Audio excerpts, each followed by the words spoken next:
Okay, we're live. Testing, testing. Today on Quality Time with Family Ties, we learn Scott Jones has one job to do, and he doesn't do it. Oh, that's it. So now what? You son of a bitch. And in 3, 2, 1. Hey, everybody. Welcome to Quality Time with Family Ties. I am one of your hosts, Scott Jones. Joining me, as always, Mr. Paul Packler, looking very dapper. Thank you, thank you. Yes, I'm going to our mutual friend Justin Roller's baby party. I keep calling it that just because it makes people laugh. I feel like we're opposite sides of a coin, Paul. Like, you look so dapper and nice and ready to go out, and I look like just haggard. Yeah, honestly, if you're listening right now, go to our YouTube page and watch the video. Scott looks terrible. Mm-hmm. It's impressive. I do. In all fairness, it's just 8 a.m. where we are. It's practically midday where you are. That is true. That is true, Corey. We've been awake for the same amount of time. I sleep like a 15-year-old. If I get less than 12 hours sleep, I'm in trouble. Oh my God. So by that logic, go back to some of the episodes on our YouTube page and look at the ones where Paul looks haggard. That's true. That's very true. He's had more time being up. Yeah. Corey, how are you? I'm terrific. This episode has put me in such a good mood, Scott. You know, of all the episodes, Scott, that you would choose not to watch, this is the one I think I would probably wish the most for you to watch because it was something akin to waterboarding. Is it what our new president plans to use for torture for He's going to make people watch season 5, episode 5 of Family Ties. Well, let me explain what has happened. It wasn't a conscious choice to not watch this episode today. I have a 4-month-old that woke up at 5 a.m. and kept us up. And I planned what I usually do, so the episode's fresh in my mind, is watch it right before we record. And I had my alarm set. It didn't go off, and I slept in. And I didn't realize until you guys texted me with the FaceTime login that we were ready to record. I mean, that's a good excuse you've thought up, Scott. But it's not. It's what happened. So what is this episode even called? Paul! Do you know? Oh, what's up? Wait, Paul, look at my eyes. Look at my eyes. Do these look like the eyes of a man? No.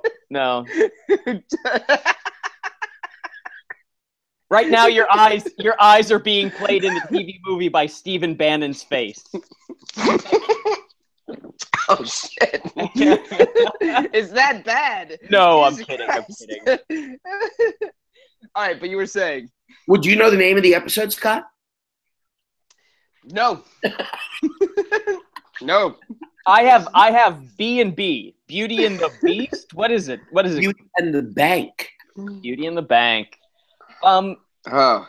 So going forward, Scott, I guess you just chime in with predictions that you think are going to happen with this episode. I'll kind of give my thoughts and everything. Yeah. All right. So we start off with an outside B-roll shot of a bank. What? I believe it's the first mercantile bank. Oh, is that what it is? Yeah, I believe they had a name, like the first mercantile bank. Wow, that's very Midwestern. Very Midwestern. Mm-hmm. Yeah, commodities and futures. That's where they begin this? Yeah, we're at the bank, and we meet Mr. Heaney, who happens to be like the bank manager, and he's welcoming Alex to his new job, which at first I didn't realize that his new job is as an intern at the bank. I've worked at businesses and places that have had interns before. On the food chain scale, interns rank somewhere between and itinerant farm workers. They are this will be inside for us, but they're about the same level as we were performing the Snow White show at Disneyland. Oh, we were so much more than that. We were union members, baby. Oh, that's true. That's true. That's true. We had That's true. Interns are very often unpaid. We weren't told whether he was a paid intern or an unpaid intern, but he's an intern. And he's being told that he needs to see he doesn't say the assistant manager. He needs to see Rebecca Meyer. Rebecca is the woman who Alex thinks is there to take care of him. I don't know. Is that what you would say, Paul? To like she's the secretary is his assumption. Yeah. I mean, let's just. Yeah. Go ahead. Air it out. All right. So here's the episode, folks. Because it starts and ends one sentence. Go ahead. All right. This is sexism put on 2 slices of bread and then pissed all over. That's what the whole episode. We're still forced to eat it for 22 minutes, though.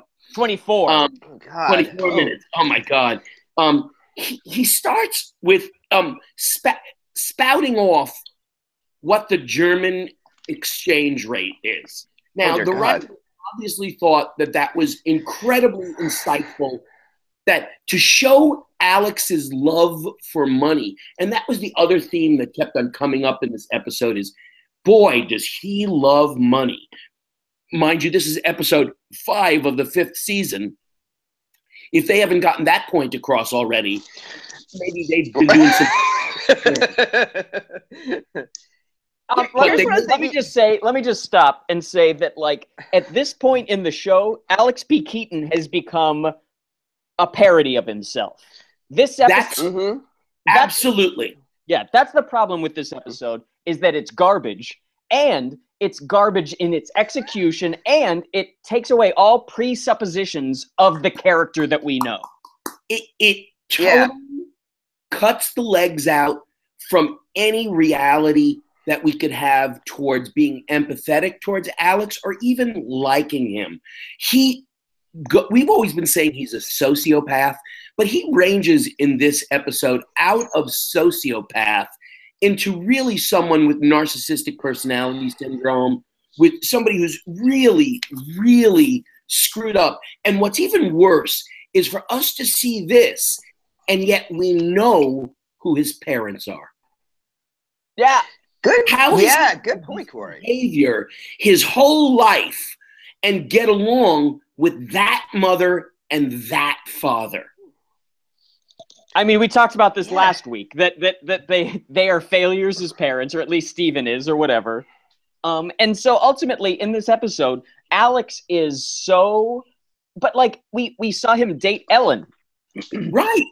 We've seen him be grow in certain capacity, even though this is a very episodic TV show, and in the 80s sitcoms were very you don't have to watch them in order. This is a character we've never seen before of Alex P. Keaton. It is, even in his mannerisms, his asides, like his mumbling under his breath. He has that one line when we leave this first scene, which is, yeah, right. Like, yeah, he's a very swaggery kind of asshole. Mm-hmm. And it's almost unlike Alex P. Keaton at times. I mean, we know that he's a sexist. We know that he's a right-wing conservative. We know he loves money. But in this episode, they cut his legs out from underneath him, and they turn him into such a living, breathing asshole. He is in 9-5 squared. Well, Corey, you hit on something too. Is yes, he can be conservative, he can love money, he can be right wing, but you hit on something with his parents, and that's how lazy these writers are. Is that because if you give him those things and have him have these liberal parents, you can have a really interesting, complex character that we like to watch. But instead, you're just putting all your chips on, I want to make him everything alt-ring, conservative, greedy, all that stuff, and not even play into the fact of where he comes from. in this first scene, it was shocking to see him. I just had to go and look up what year 9 to 5 was. Oh. 9 to 5 was 1985. So this is 5 years after 9 to 5. And they're basically doing this is how men in the workplace treat women. Isn't that wrong kind of episode? That's what they're basically demonstrating. The problem that I had, Corey, is not even that it's like, look at how this is wrong that men do this. The audience laughs uproariously at every sexist thing that Alex says. Right. And the humor is only that he's saying terrible things. Like, it's like Andrew Dice Clay. Mm-hmm. People went and saw Andrew Dice Clay, and he'd be like, hey, it's a character that I play. I don't really subscribe to these notions. But he filled up Madison Square Garden multiple times being like, hey, fuck this bitch, and da-da-da, and all this kind of stuff. And the whatever guise of ironic distance that he pretended was not what the audience was taking in. And I, in watching this episode, was shocked at how much the audience, they weren't like shocked by what he was saying. They were like, oh man, that's totally true. Or, oh, I can't believe he said it, because in my heart of hearts, I believe that. Mm-hmm. He was treating her, well, he asks her right away after speaking of the German exchange rate and impressing her with that. He asks Rebecca right away honey, how about getting me a cup of coffee? And then as she walks away, he goes, and a Danish. At this point, we still are not aware of the fact that he's there for his job as an intern. Now, what fucking intern walks into his work on his first day and starts bossing anybody around, let alone a woman who he then finds out is the assistant manager who's his boss? No one. Literally no one. No one. He calls her a doll. He calls her sweetie. It's basically Dabney Coleman in either Tootsie or 9 to 5. Either one. It's a character in both ways. But he does that, and then he's hired. And Mr. Heaney calls him a brilliant young mind. And you know what? In banking, and especially banking in the 80s, I'm sure that whatever misogyny, this is not far off of how things are actually done. I totally agree with you. Yeah. Is it Heaney who says that line that I thought was really interesting? He says, wow, I've rarely met somebody with such a lust for money who wasn't in jail. Give it time. Yeah. And that's exactly it won't. Yeah. Isn't that the very definition of a sociopath? Someone with a lust for money who's not quite in jail yet. Yeah. I think that's the number 3 definition on Merriam-Webster. Uh-huh. And you turn right into Uncle Arthur with that lust for money of doing something illegal with your socks and end up Tom Hanks. Right. Yeah. I think this is the 3rd time we've referenced Tootsie on this show. Well, time-wise, it's the right year. Yeah. And it's a really good movie. It is a really good movie. Once again, go see Tootsie if you haven't. So he's working for Becky now, Rebecca Meyer. He's working for Becky, and he's a moron because he's an intern, and he's acting as if he's her boss. By the way, they cast another tall girl in this role. Never made a joke about it, but did the same casting that they always do. Cast tall opposite Michael J. Fox. And she looks a little bit like Gina Davis. There was a Gina Davis quality. And I said to Paul before we started recording, if anybody acted like this in the real world, intern or no intern, they would have been fired by minute 1. Nowadays, in 2017, you walk in and you act sexist to your boss, you're gone. Gone. Yeah. So that's growth. That's some progress that we've made over 35 years. Yeah. And actually, in the big moment, you're not only gone, but you could have a lawsuit against you. That's true. In the big moment in Act 2 that you can figure out in advance, Scott. Mm-hmm. Scott, what do you think happens in Act 2 that causes what would be a fireable offense and a lawsuit? Oh wow, there's a fireable offense and a lawsuit coming up. It's possible. It doesn't happen, but Oh. in 2017 it would. He takes credit for Rebecca's work. Not quite. No. Not quite. No. No. If I tell you he's very going... attracted to Rebecca, does that do anything for you? Oh, I get that already. The moment, like this is why this episode already sounds so horrible, is because we've seen this before. Mm-hmm. A woman, Alex has to work for a woman that's above his station. He hates it, thinks he should be in charge, but he's also attracted to her. So you got that going on there. We've seen this before, but do they really go as far as like him making some really sexist comment that gets him fired? Do they go that far? Oh, Scott, you're here. You're operating here right now. You're so tired that you're operating way down low. You need to get a 5-hour energy drink and shift it into third gear. Come. But then I gotta get dressed like you, Paul. No. Some coffee and. It's, you know what? Let me just say this about this episode. It's garbage, and Right. I already see that. The moment you said that we start with the shot of a bank. My notes just became, by scene 2, my notes just became like one word. Girls, leave, what the fuck, Alex and guys, Becky, smile more, sexism. So at a certain point, I don't even know what's happening anymore. I wasn't paying attention to the screen because it's so bad. I'm with you, Paul. I have more lines of dialogue written in this episode than I've ever written before. Okay, so Paul, just from your notes, I'm gonna take another swing at this. Okay. Alex is at work with a bunch of the other guys, talking about Rebecca. Am I close? You're very close to the opening of scene 2. Yeah, there is that scene. Yeah. Opening scene 2. There's a bunch of sexist talk about the women at the office, particularly Rebecca. Okay.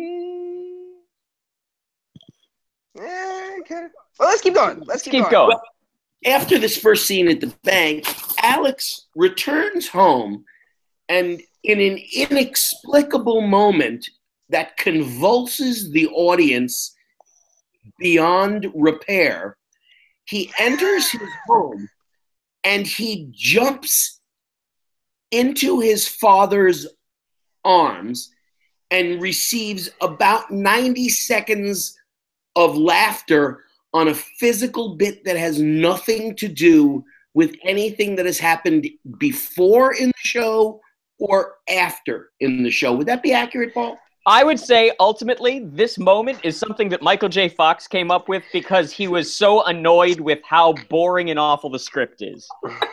And he said, I have to do something physically funny here to make this work.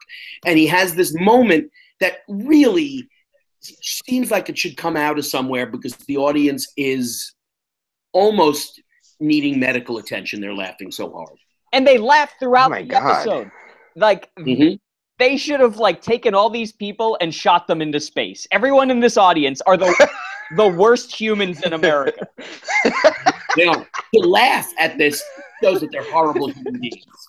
I love that we've gone beyond trashing the writers, trashing the show, and now we're trashing the people that watched the show back then. Yeah. Elise finds out from Alex that his boss is a woman. And she sort of taunts him with, isn't this going to be a problem, Alex? Isn't this going to be a problem? Oh, no, it's not going to be a problem at all. Isn't this going to be a problem? He refers to Rebecca as a cute little tomato. That's a quote. And he says, I'm going to be guiding her. She's not guiding me.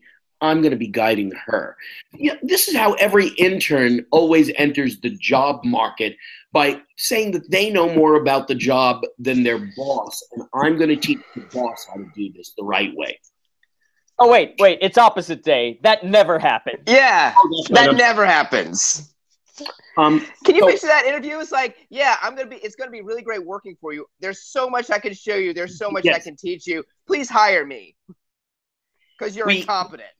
We cut from the home scene to the scene that you were talking about, Scott, where Alex is sitting at the bank and he's surrounded by all of the grown men who work at the bank, and he's regaling them with some story of finance. Is that what he's talking about, Paul? Yeah, it was hilarious because there was like this guy that was like pushing retirement that was like on the upstage side of Alex, and he's there and he's kind of like portly and he's just like listening and like laughing at Alex's jokes, and I'm like, what the fuck does this guy who's so old have to hear from a 20-year-old about life?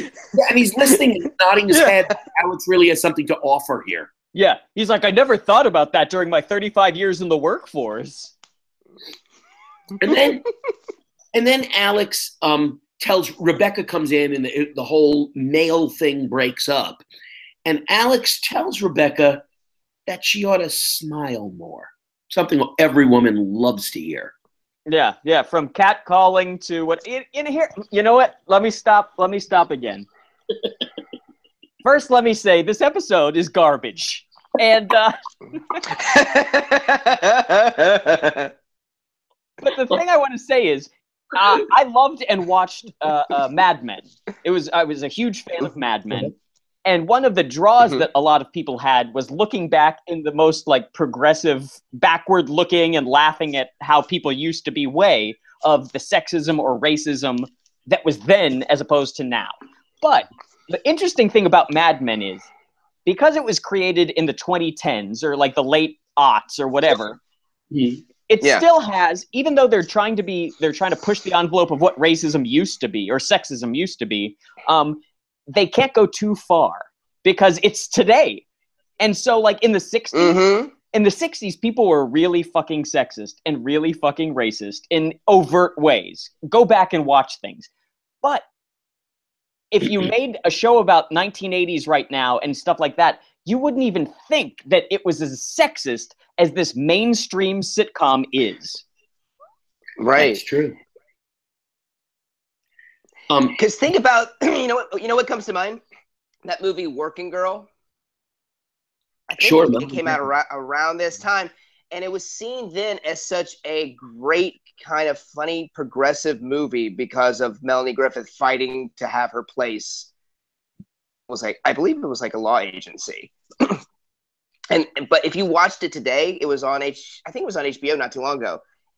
It's still just as sexist as it ever was. You're just like, this is horrible. Right. This doesn't show any progress. Right. And so ultimately, my point is just that, like, you look back at these times and you're shocked at how things actually were. And if you tried to make something about those times today, you wouldn't even scratch the surface of how bad they were. And so that's the 1980s, folks. I would say watch this episode only as a time capsule of how shitty things were with regard to treating women on television and in life. And it's done in almost a smug, smarmy way in this episode, too. The way Alex is always just sort of, I'm better. I'm 21 years old, but I'm better than she. I know more than everybody. It's just very I'm better than everybody. I know more about money. I know more about banks. I know more about life. I have so many life experiences from my time at Lehman College. I'm very important. I'm a Keaton, God damn it. I'm a Keaton. Fucking short. He's just such a fucking douche in this. And just in this, after he tells her to smile more, Rebecca calls him into the office. And you think she's going to read him the riot act. You think he's going to read him the riot act. And she doesn't quite do it down. He even gives the report to her. She had asked him to write a report. And he dumbed the report down to the point where there were like pictures and fashion tips and recipes. Oh, dear God. Yeah, that's how they raise the stakes in the most offensive manner. Like, let's make this, wow, he's a total sexist. Let's make him really bad. That's your lead character. You're making him into a horrible human being. And so, Corey, what you're saying is, oh, sorry. I was just going to say, what you're saying is Alex is going to get off the hook again, as we've seen time and time again. He does. And in the second act, it almost seems like he's not going to get off the hook, and then he does get off the hook. I just wrote here that they've painted Alex in such broad strokes as to render him ridiculous. It's just, look at his mother. You can't grow up with a mother like that and not have some sense of what bullshit's coming out of your mouth. Because if that came out of his mouth in front of Elise Keaton, she'd floor him. It's shocking. It's honestly shocking because he's obviously, in this episode, the antagonist for Rebecca. Like, in the real world situation, he is the problem. She is not the problem. But in the plot of this episode, we're following along, and the audience is laughing and applauding when he says all these shitty things. And it's really hard as a viewer right now to watch this episode and wrap my mind around why they thought this was the right story to tell. I totally agree. I just don't have any idea. It's one of the more fascinating ones because he's painted in such broad black strokes. They totally trash their leading character. They make their into an unlikable asshole. And P.S., it doesn't get better for me by the end of the episode. No! You know what, Corey? You just made me think of, he is like another show from the new golden age of television, Walter White. I was thinking that, yeah. In this episode, he is almost the sexist equivalent of Walter White, where over time, the little things that we've known about him over the past 5 seasons have been like, well, he's a very charming person, even though we disagree with him on this or that or whatever. This episode is like when he puts the ricin in a kid's lunchbox, and now he's poisoned a child, and you're supposed to be like, I'm still on his side, I guess? Yes, I guess. I don't know. How does that work? Right. Like, the makers of the show are daring us to still like Alex P. Keaton. And at the end of this scene, I was going to say at the end of the scene, which is the end of the act, after writing this dumbed down woman's view of a financial report, Rebecca orders him to rewrite the report again and bring it back to me. And that's where the act ends, with her sort of saying, wow, you better get to work or else you're going to be in trouble. You got to write this over. So she doesn't fire him, which she should. Right. Oh, dear. And it's going to get worse in Act 2. Well, with that in mind, we'll be right back. And we're back. So, on this free fall into Donald Trump's id of an episode, what's in store now? What happens next? Well, we're in the living room. Okay. Alex comes in to the house, and he calls Rebecca the Hun. That she's bossing him around, picking on him. It's the first time in my life that money isn't fun anymore, he says.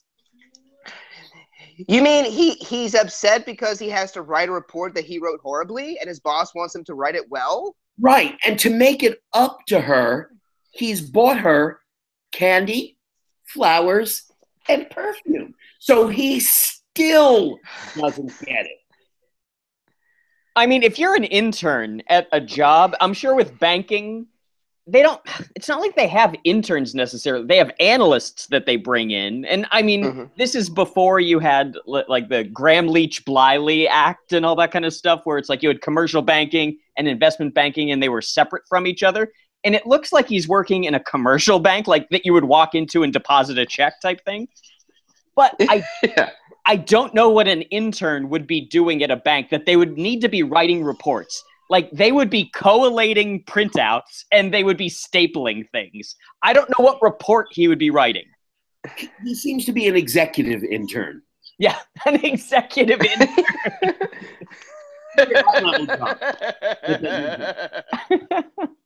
An intern to the executive. And you know how all of the employees always like to gather around the new interns and ask them what they have to say, like that scene earlier. Oh, right. Tell us, Alex, tell us more about high finance and what you know about it from Leland College. Mm-hmm. I just wrote down, Alex continues in this episode to act like an ape for about 90% of the episode. I feel like listeners right now are probably thinking, like, are we just complaining about this? We're exaggerating. Like we're exaggerating or whatever. Do we have any concrete examples right now of things that he says that can prove that we're not being insane? Well, other than the fact that after she asked him to write the report again, he bought her candy, perfume, and flowers like it was fucking Valentine's Day. Yeah, that's pretty bad. It's just that's how he thinks he's going to solve a problem with a female boss, by buying her lingerie. That's going to sweet talk her into being nice to him. And it's just because that's what women like. That's what women really want. And you know, his mom even says to him, "It seems like you have the attitude problem, Alex." And she suggests, "Well, if you're having problems with your boss, why don't you go to the bank to discuss it with her?" And he gets a phone call right then from Rebecca, who, by the way, this is in the evening, and she says, "Wow, you wrote a really, really good report. I would love to talk to you about it. How about coming back to the bank now?" And of course, banks always seem to ask their interns to come back a couple of times every day and go to work for free. So he go to the bank. And Paul, tell me if you disagree with me. The best moment of the entire episode was when he says he's going to go back to the bank. And Teeny Others delivers the only real moment in this whole episode where she looks at him and says, he does have his moments. And she says it real simply. And it's to me the only real moment in the whole episode. It was like, wow, another one of those moments where Teeny Others, like, they gave her one line and she killed it. Yeah. It was really good. I mean, I think at this point they're giving her lines against their own, like, they're under duress to give her lines. She's like, please. You're paying me. Give her something. She's like, "Hi, remember me? I'm on this show. Give me a line." And then she always knocks it out of the park. Whether at this point it's just Andy and I are going to leave the stage now, or Andy and I have to go off stage now. She always nails it at this point. Yeah. So Alex returns to the bank at night. Now do you see where we're going, Scott? Now do you get it? What happens when he goes to the bank at night?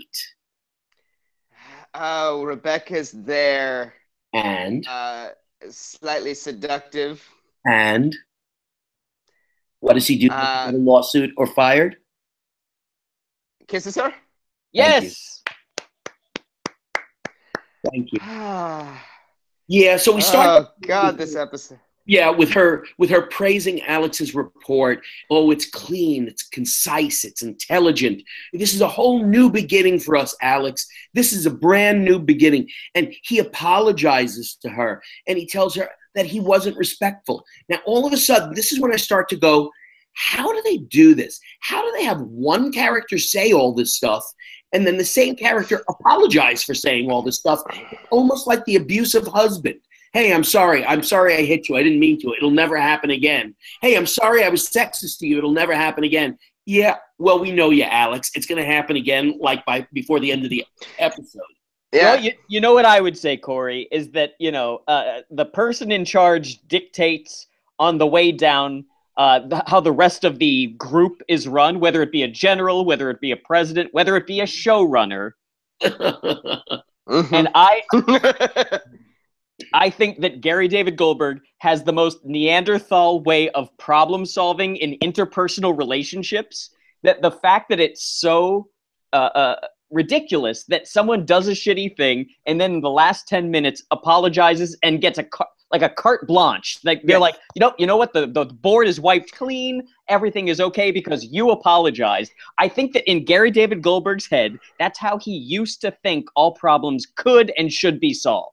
Well, it's probably, it's just through apology. Yep. The behavior of a lot of very type A personalities in show business. I can act in any manner I see fit, anytime I see fit, And then when I apologize, the board is wiped clean and I'm a nice guy again. Yeah. And that's it. I think we've cracked the code. Yes. It's like, you'll forgive me. I think you're right, Paul.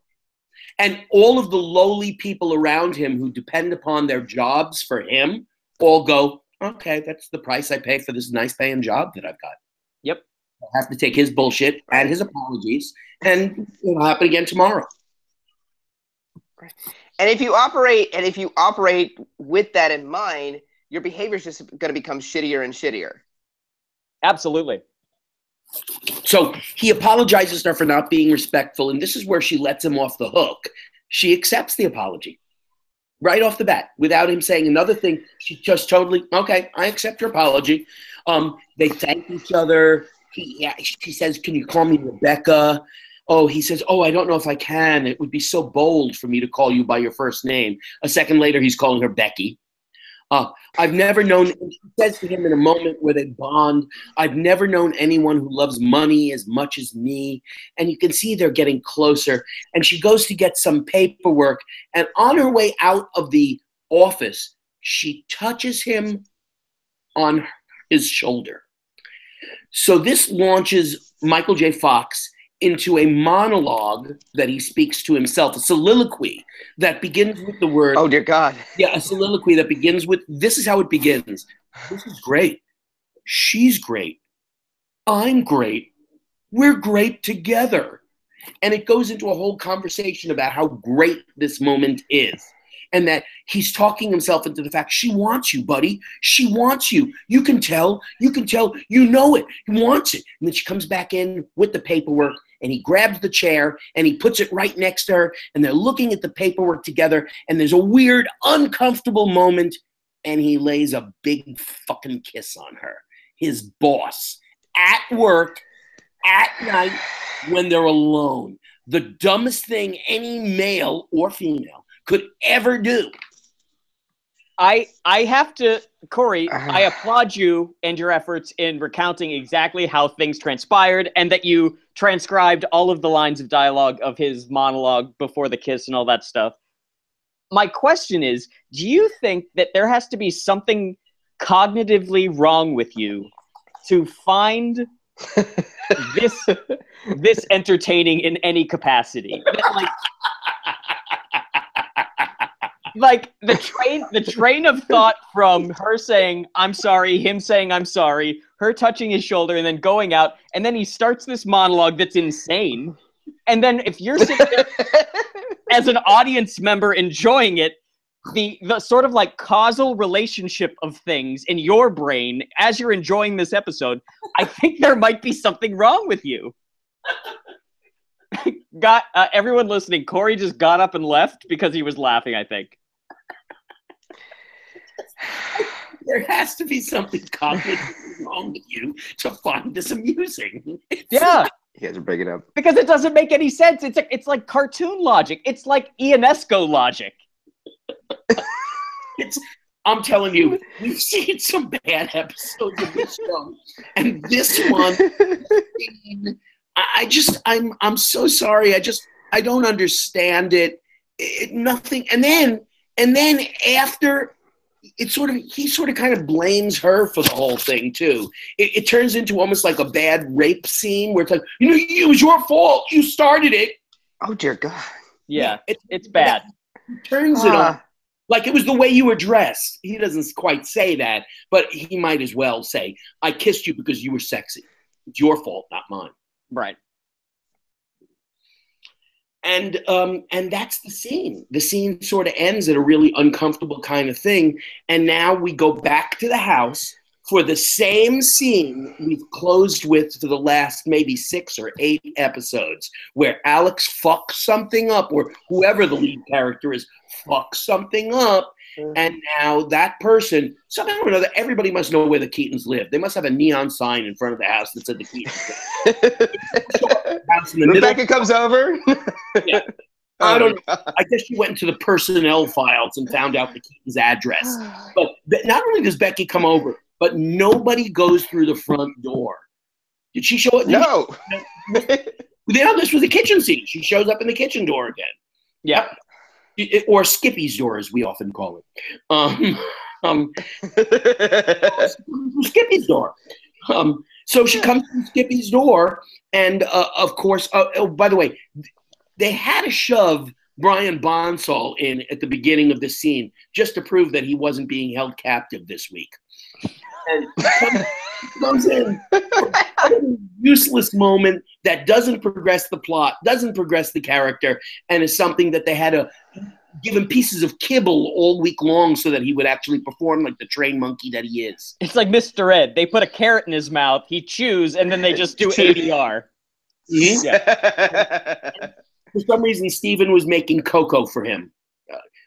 His special cocoa. Steven makes special cocoa.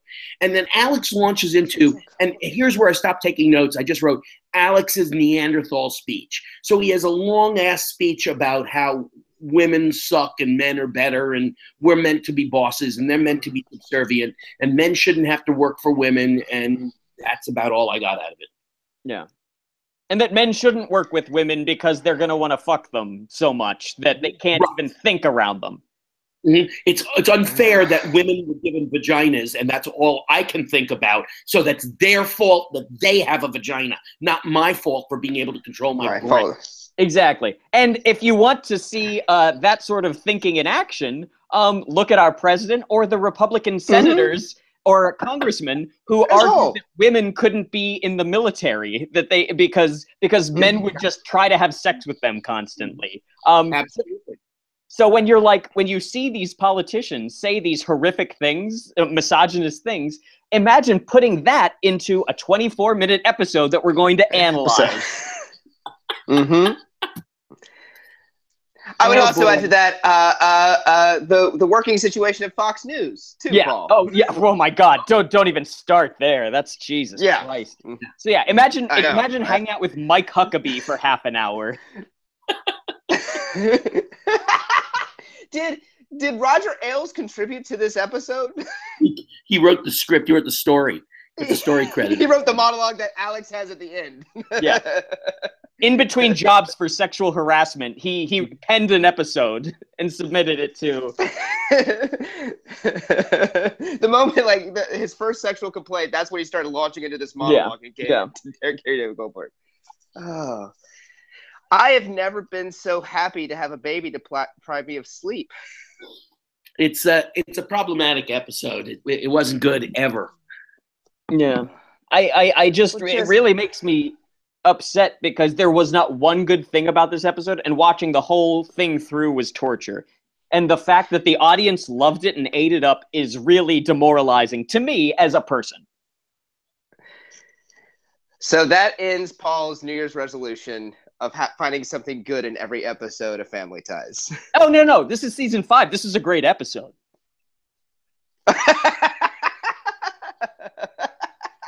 Great episode. Fantastic. I loved it. Great episode. Good. Just want to make sure you're staying on track with your New Year's resolution, Paul. Thank you. Thank you for keeping me honest.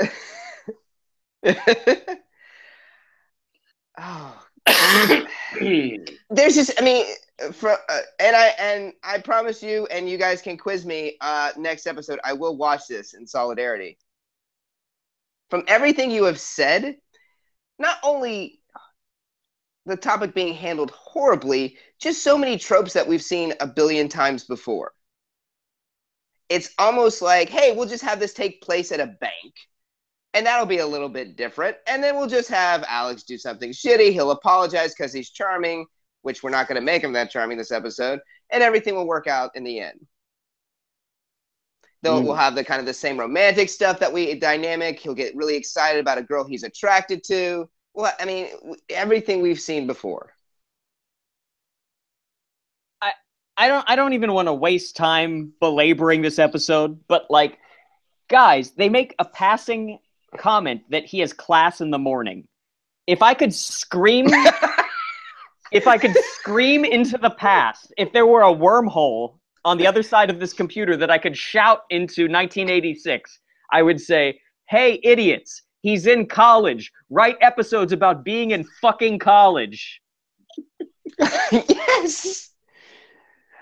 I think if you go back and listen to us talk about when he first goes into college, I think we even mentioned, it's like, oh, it's going to be great. There'll be some stuff for him to do at college now. As a writer, that's going to be great. I think we've even commented on that. Yeah. But nope, we don't get that. one classroom episode and that's it.